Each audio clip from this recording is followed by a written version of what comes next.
ఒక బ్లడ్ ప్రతిరోజు జరిగిందండి. బట్ అదంతా ఇష్టపడి చేశాం కాబట్టి నేను అసలు చెప్పేవాడిని కదా, మీరు అడిగారు కాబట్టి చెప్తున్నా. ఇష్టపడి చేశాం కాబట్టి ఐఎమ్ వెరీ హ్యాపీ. ప్రశాంత్ గారు, all the best. Thank you గారు, one more question to you.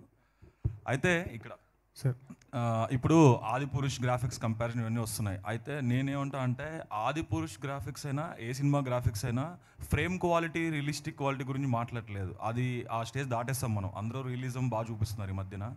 But graphics సినిమాలు వచ్చేపాటికి ఫిజిక్స్ లాస్ని డిఫై చేయకుండా అవి కామెడీగా ఉంటున్నాయి. యాంటీ గ్రావిటీ క్లబ్లో వెళ్తున్నాయి అన్ని యాక్షన్ సీక్వెన్సెస్. కానీ ఎంత సూపర్ హీరో అయినా కూడా you should obey the physics laws when designing some action sequence.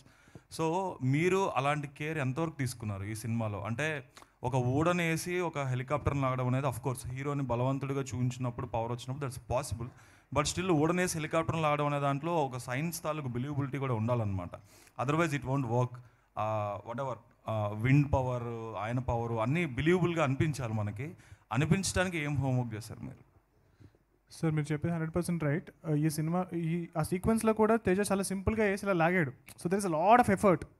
So అది డ్రాగ్ చేస్తూ ఉంటుంది, వెళ్తూ ఉంటుంది, దెబ్బలు తగులుతూ ఉంటాయి, తనకి బలం ఉంది. బట్ తనకి కూడా ఫిజిక్స్ అనేది ఫిజిక్సే కదా, సూపర్ హీరో కన్నా ఎవరికైనా ఫిజిక్సే. సో అది లాగుతున్నప్పుడు తను కూడా వెళ్ళిపోతూ ఉంటాడు, జారిపోతూ ఉంటాడు. సో మళ్ళీ ఎగురుతూ ఉంటాడు. సో ఆ ఎఫర్ట్ అనేది చాలా ఉంటుంది. సో నేను కూడా సైన్స్ స్టూడెంట్నే. ఫిజిక్స్లో నాకు 98 వచ్చినాయి.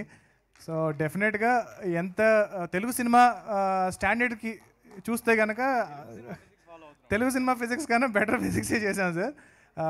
బట్ సూపర్ హీరో అంటున్నాం కాబట్టి, హనుమంతుడు అంటున్నాం కాబట్టి ఆ లిబర్టీ అనేది కొన్ని ప్లేసెస్లో తీసుకున్నాం. బట్ ఓవరాల్గా మీరు చూస్తున్నప్పుడు మాత్రం అయితే అన్బిలీవబుల్గా అయితే అనిపించదు. డెఫినెట్గా I can guarantee that. Prashanth garu, మీరు అన్స్టాపబుల్ అనే ఒక దానికి మీరు పనిచేసిన సంగతి అందరికీ తెలుసు సార్. బాలయ్య బాబుతో, నందమూరి బాలకృష్ణ గారితో ఆ సినిమా కూడా చేద్దాం అనుకున్నారు. అన్ఫార్చునేట్లీ అది అవ్వలేదు. ఇప్పుడు హనుమాన్తోని, ఇప్పుడు అన్స్టాపబుల్లో ఇప్పుడు ఆయన కొత్త సినిమాలు ఏదైనా వస్తే స్పెషల్గా ఒక్కొక్క